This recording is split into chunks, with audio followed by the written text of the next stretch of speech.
these days will not be better. I don't have internet connection.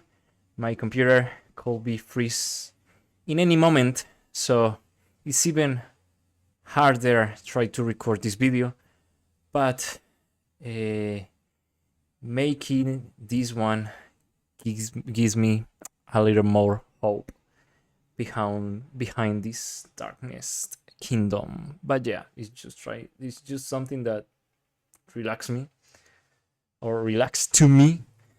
And we are going to start. Yeah, welcome to my little world. So in today's episode we are going to start with a new mini course or mini section inside the Linux Devops course, and we are going to cover all related with bash scripting. Bash scripting is maybe the most known scripting language, even in Linux system, because it's the default one. Once you start to use Linux, you use as a command line interpreter bash. Bash is the successor that come from sh, and yeah, sh is stands just for shell, and you already know that once we talk about shell, we are talking about this pretty and magic tool that allows to perform all the operation inside a system. Maybe if you ask about the BA, is just born again sh shell. And maybe if you are getting boring and you want to experiment with something new, you can use another ones. Like, to be honest, I just known about this one. I don't know how to pronounce the first letter, so I don't matter about that. I don't care. Just this one, and I know I already know that exists even more or command line interpreters like fish, but I never use fish. Just this one, and this one is pretty nice. So why I'm telling you this? Because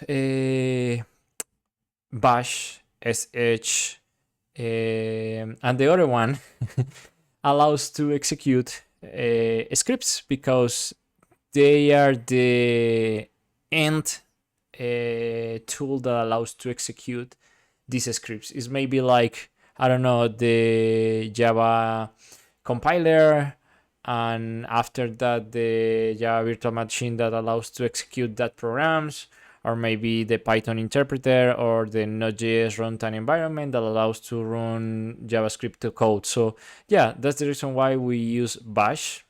And maybe if you're asking about that, if we use just bash, we are going to open bash. Maybe if you are wonder what terminal I am using, let's use the environment variable term. And as you can see, okay, well, this is different because I am using Alacrity, but I almost sure that I'm using fast fetch. I almost sure that I'm using, as you can see, this one. This one, yeah. I don't care. I am using this one. You read whatever you want to read. So, and of course, maybe when you try to execute one of them, like this one, bash or sh, you are going to open that program itself, and you are going to start to use that specific environment. Maybe once you use, for example, the node rel, for example, that you can execute instructions, is the same thing. But of course, I always forget how to exit from this stuff. But of course, I can use sh, and maybe my terminal change a lot, and I can use mostly tools because sh is a pretty primal version of bash, so maybe it's a pretty limited. And after that, we can use bash, and as you can see, currently I'm using bash. Or in other hand, I can use this other one, and it's about that one. Yeah, I don't know. Maybe let's see how can I pronounce the first letter, because I already know how to pronounce sh, but this one is like, oh my god. Ah, okay. CSH. Z. C. Okay. So if sometime you guys ask me about the difference between this one and this one, I'm fuck off, because I don't know. For me, it's the same pronunciation, but yeah, okay. CSH. That's nice. So once we learn something about new today, let's continue with the course. So once we understand what kind of bash or maybe command line interpreter we are going to use, I highly recommend just sh or bash. And after that, we can pass as an argument what a bash script or file based on bash scripting we want to execute. So let's go to, I don't know, documents, borar, and maybe another one like bash scripting, of course. So let's go into this folder and maybe let's create the basic one. So let's create, I don't know, a script. Yeah, pretty generic. You can use any extension you want. It's pretty common to see scripts like sh is the pretty basic one, and maybe as you asking why we are using the sh suffix if I already told you that sh is like a primal version. I recommend bash. But first of all, remember that we extensions doesn't matter almost in Linux. So and the second one, at the beginning of the file we have to maybe set the binary that we are going, or it's supposed that we are going to use to execute that script. So the extension doesn't matter. You want to put whatever you want, but it's a pretty common use sh.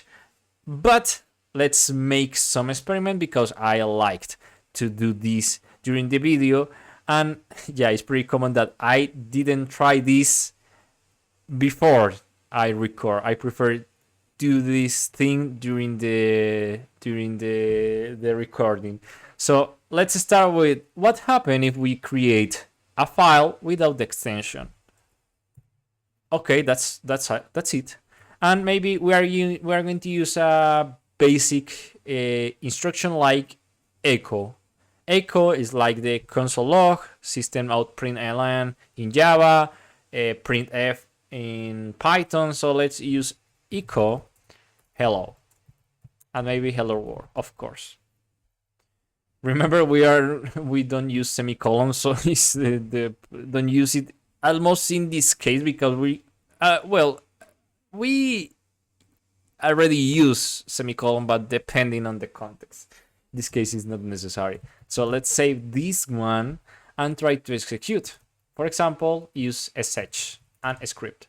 And as you can see, all is working. So what's happened is maybe as you asking, okay, extension, and what happened with the first line that we used to see. Maybe if you are not used to see that instruction, you are asking what I'm talking about, so I'm going to tell you. Let's see. Let's go to the script again, and maybe you guys are used to see this line just right there at the beginning of each bash script. For example, pin bash. And maybe this is used in mostly cases just like a security measure that allows to, or tells to the system, hey, we are going to execute this file, maybe as inside quotation mark binary, and thanks to the first line, the system will know what kind of environment or command line interpreter we are going to use. So let's try something interesting. Maybe if we don't specify the command line interpreter, let's execute the script, and what's happened? Okay, script started, all file is TypeScript, and doesn't matter. Doesn't happen. So nothing happened. I think that's better. So, and what happened if I remove this one? Well, the syntax is changed. That is interesting because syntax depends on the extension, and as you can see, we don't use an extension at all. So, okay, let's continue. I am going to remove this one, save again, and execute the script again. So let's see. And as you can see, well, we are having some troubles. In other hand, let's try to make this file executable. So let's see what's happened. And after that, let's execute again. Okay, it's not possible. And maybe let's try one more time. Pin bash. Maybe something happened. And it's interesting because you see, you are using, guys, that once I try to execute this one, it's like I'm using bin ssh, csh. So let's go to bash. Maybe something happened. I'm not very sure if I'm currently using bash. I think I have some troubles using this one. So what do you think if I'm going to change inside a Docker container, because it's maybe something, or there is something making problems into my own PC. So I am going to execute my nice friend Docker, and we are going to use a Debian Docker image, and we are going to maybe use it like a sandbox. And it's pretty nice because I'm using a operating system that I don't care what happened inside of it. So once we are in this scenario, let's see something like echo term. And as you can see, we are using term. Okay, maybe I forget the other one. We are not, well, it's supposed that it's not about term. It's like shell. Okay, I'm sorry, guys. It's shell. I forget it. But yeah, as you can see, we are using bash. So let's try it efficiently and fast, while we tried to perform in my local environment. So the idea behind this is, well, let's go to home, maybe just to be organized. And maybe after that, let's create, okay, I have to use, I don't know if nano it's installed. Okay, it's not installed. So let's try to maybe, I don't know, pass echo hello. We have to use this one to avoid quotation marks formatting.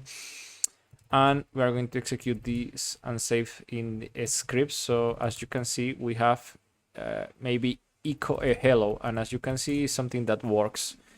Or well, it's supposed that should be should works. So let's start with the basic one, and it's about a script. And as you can see, an script started, and maybe we don't see nothing about it. And the better option that we can use in this context is just use the command interpreter tool at the beginning to specify what we want to execute. So in this case is bash. So let's use it again. As you can see, it's all perfect. It's also nice, but it's something interesting because okay, I'm sorry, it's not hello, it's a script. As you can see, it doesn't matter if I use the first line that maybe give meta information about what kind of environment I'm going to use, because if I pass explicitly execute this thing using bash, so the command line tool are going to understand what I'm talking about once learn the read the file and execute the respective operations. So let's continue with this. But after that, I'm going to install some tools, like for example apt install neobeam, because it's pretty okay. Let me see. Okay, I already know why this happened. I have to open some ports. Okay, this is pretty boring. Give me a second. I just forget to use the basic one, apt update. So it's supposed that this should be work. So let's see. Apt install, I don't know, neobeam. And it's working. That's nice. So once we are using this one, we can, well, work more efficiently and a little bit better. So, okay, that's nice. So let's continue. We are going to use the script, and as you can see, it doesn't matter if you want to use extension, doesn't matter if you want to use the first line just right there. Maybe it's just for metadata, but maybe it's a good practice, so I just recommend it, but maybe it's not something that we are going to see or notice notability, or something that we are not going to notice at all. So let's continue, and maybe I think it's useful understand maybe some about variables. So let's start with variables and end with the episode with that. So first of all, remember we are going to use echo to send information through the standard output. Remember that when we are talking about maybe computer, or maybe the most basic thing about programming, we have maybe, and this explanation is also useful if you are learning about, or maybe it's the first time that you're learning about a scripting language or a programming language, because it's the same, but maybe in a less or larger scale. So we have these two guys. We have stdin, if I am not wrong, that stands for standard input, and also we have stdout, and it stands for I'm sorry, I don't remember. std std. If you ask me, guys, I don't remember is with the D or without the D. I think it's with the D. And the other one is a standard output. And maybe if you are not about it, it's just the standard input is when we gave the opportunity to the user to give information to the program. In this case, for example, if I'm trying to get the username, I am going to ask to the user as a standard input, hey, give me your name. And after that, maybe I can perform certain operation and just go to the send to user certain information, like I don't know, like a math operation or whatever, maybe a list of files, and that action represents a standard. Okay. I'm sorry, guys. I'm sorry. The English is not my not my mother language. And yeah, a standard output is when we send information to the user. So when we use echo, we are using a standard output to send information to outside, because all actions that we are going to perform without echo is something that the user will never know about it until we use echo to send that information. So for example, I can create a variable using nothing, just the variable name and the value. In my case, for example, name Chris, and yeah, that's it. Pretty simple. And I don't know, my age, and my age is pretty secret, so I'm going to use this interesting number just right there. And after that, I can use the echo command to send that information to the user and use it as a standard output. At this moment, we are not require standard input, because the variables are not going or come from outside. We are creating inside the script, inside the logic. So to use the variable is pretty simple. It's just name. No, that is incorrect, but let's use it and to see what happens. So let's use this and execute. And as you can see, we see echo name, but name is Chris, not name. So what's happened?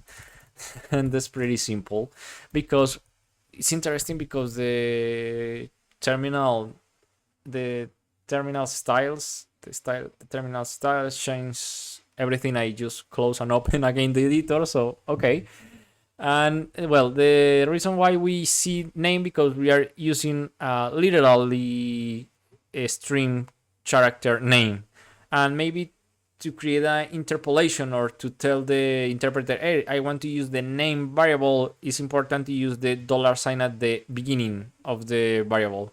So as you can see, the syntax highlight change, and that means we're going to use the variable as well. So let's close this again and execute it. And as you can see, we have Chris, and that's it. That is perfect. But what happened if I want to maybe just concatenate or join, or join, or I don't know, the synonym about the split, the otherwise the about the split, if I want to join, I don't know, and send to the user, hello Chris, what's going on? So let's go to the script again, and the reason that we can use this is pretty simple.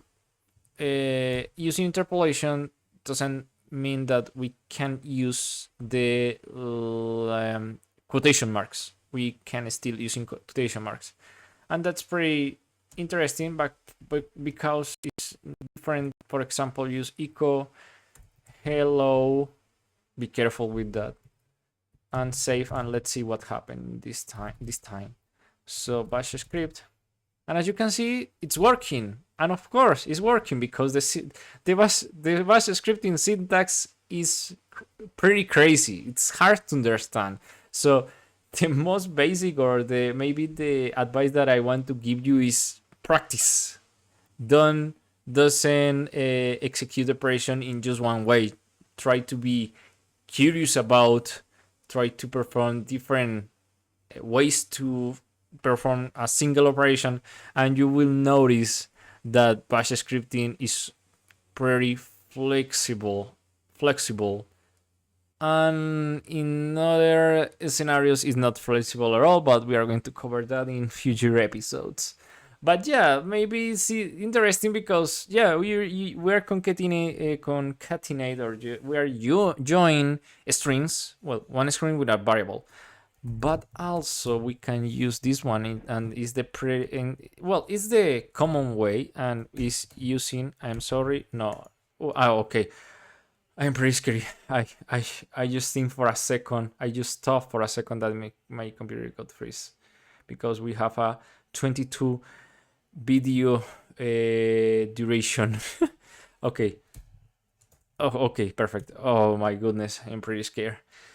So as you can see, we can use the strings operator, or just the quotation marks, save the file and execute the script again, and we have the same result. So just give it the chance to perform different action in different ways, and we are going to notice or understand, or maybe getting more familiar with the bashware scripting language. So I think that's it for this video. I think that was enough to understand how bash scripting works, and in the future episode we are going to continue covering other aspect of this beautiful scripting language. Remember that sometimes scripting language is referred to lower potential programming language. For example, in programming we cannot say impossible, because impossible things become possible when you achieve them. But it's not common, for example, create a compiler using bash, because it's a scripting language. It's prepared to execute maybe some basic inside quotation mark basic task, maybe as Python. If you remember, Python is used to call as a scripting language, but today is like a programming language because it's more complex than a scripting. But it's maybe a programming language, but in a lower level.